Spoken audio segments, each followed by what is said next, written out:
When we are young, we are open to making new friends.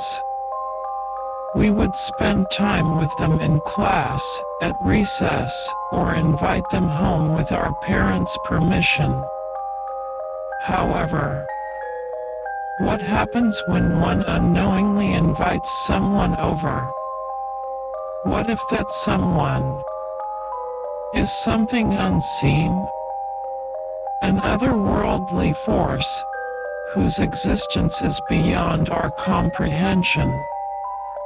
We lower our guard with those closest to us. We feel safe with them.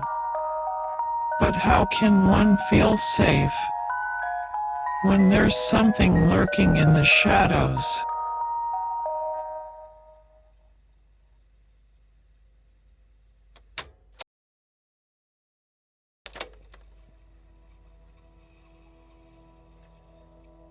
When I was in high school, some friends and I decided to buy a Ouija board.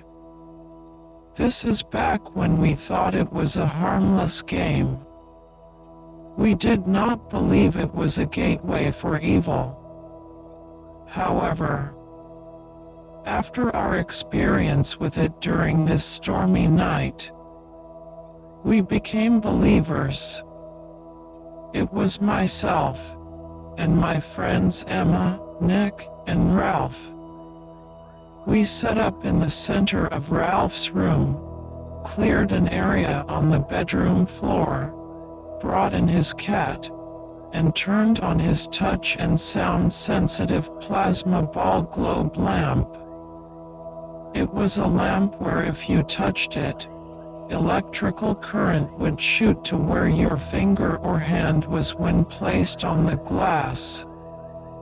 It was also sound sensitive and the current would flash when we laughed, clapped, or played music. We turned it on to detect sound. We sat in a circle around the board, placing a single finger on the planchette, and began asking questions. Is anyone there? No response. Of course we were not taking it at all seriously. Laughing in between. Making jokes. Is anyone here? We want to speak to you. The planchette began to move slowly. What color are Nick's underwear? We asked jokingly. It spelled out green. It was correct. Nick, you moved it. No, I am colorblind. We began asking more silly questions with the responses becoming faster and faster. Then, Emma said, let's ask it when we are going to die. Nope, I am not playing that game. I removed my finger from the planchette and stood up. They began talking, trying to get me back in the game. But as I walked to the bed where the cat was, it hissed at me and began growling. It then bolted for the closed door. The cat began pawing at the door and meowing, wanting to be let out. Ralph stood up and let him out.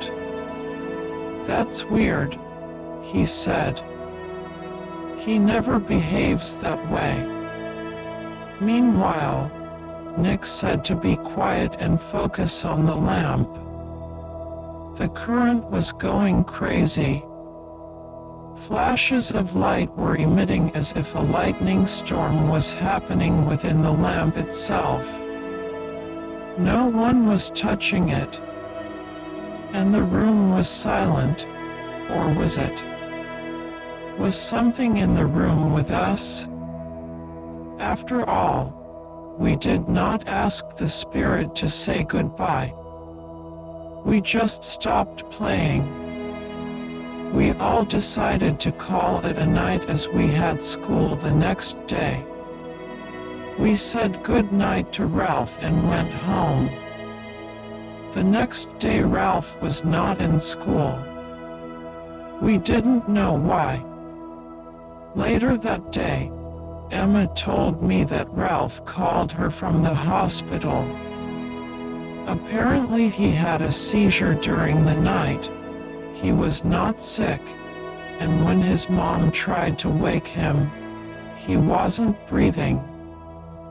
She called 911 and performed CPR to revive him. He was taken to the hospital and many tests were run. The doctors could not find anything wrong with him. Emma asked him what happened and he said he did not know. But his mom took the Ouija board and burned it and had the room and house blessed. We never spoke of that night again and I've not touched a Ouija board since.